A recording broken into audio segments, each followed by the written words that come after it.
Vendredi 20 novembre a eu lieu le spectacle Bienvenue en France, organisé par l'association La Cimade dans le cadre du festival Migre en Scène. Né en 2000 à Toulouse, le festival a aujourd'hui conquis 45 villes de France. Cette année, la thématique s'est portée sur les réfugiés. C'est un festival à vocation de sensibilisation. Donc ça, c'est très important parce que c'est pas juste une programmation d'événements culturels et artistiques. On cherche vraiment à travers nos événements à sensibiliser le public et à proposer un espace d'échange et de dialogue sur la question des migrations.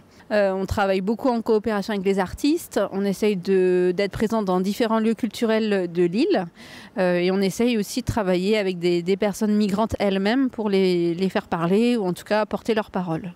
Une semaine après les attentats de Paris, quel message le festival peut-il faire passer ? De dire que les personnes qui viennent en France, voilà, ce qui fuit, c'est ce qui nous est arrivé là, et de ne pas forcément faire des raccourcis un peu trop vite. Sur les 9 comédiennes de Bienvenue en France, elles sont 7 à faire partie du centre d'accueil des demandeurs d'asile, dit CADA, de Dieppe. Quand on est arrivé en France, c'est difficile. C'est difficile qu'on ne connaît pas personne. J'ai pas maison pour dormir. On souffre pour voir aide. C'est difficile pour nous. Et le théâtre, il peut aider nous pour connaître les gens, pour parler devant la caméra. Moi, il n'a jamais fait. Bon, le théâtre, il me fait faire maintenant, c'est bon pour moi. Elles ont toutes commencé par pratiquer le théâtre grâce à la metteuse en scène, Odile Mauviard, lors d'ateliers visant à leur apprendre le français et par la même occasion à raconter leur histoire. C'est une pièce témoignage, mais je ne peux pas cacher qu'il y a dedans, j'injecte surtout avec le rôle de la directrice du musée. J'essaie de dire que on est bourré de contradictions en fait. Et je me mets dans l'eau. Hein.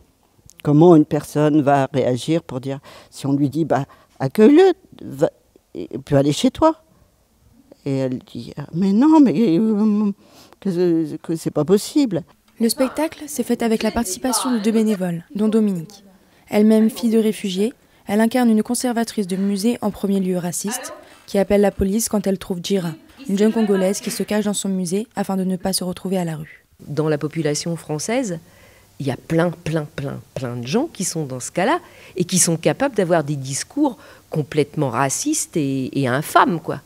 Comme le fait cette femme quand le personnage que j'incarne au départ. Elle est odieuse. C'est une expérience que j'avais jamais fait parce qu'on mêle le réel et à la fiction d'une manière tellement forte et intime que voilà, c'est vrai que c'est une expérience à la fois difficile au départ mais extrêmement enrichissante. Moi je suis vraiment très heureuse d'avoir fait ça, quoi.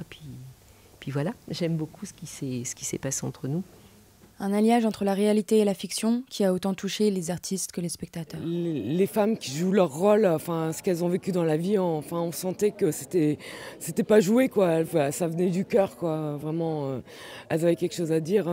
C'était très parlant, très véridique. Le festival se clôturera ce samedi 28 novembre au Théâtre du Prato avec une déambulation, un buffet, un débat et de l'initiation à la danse syrienne.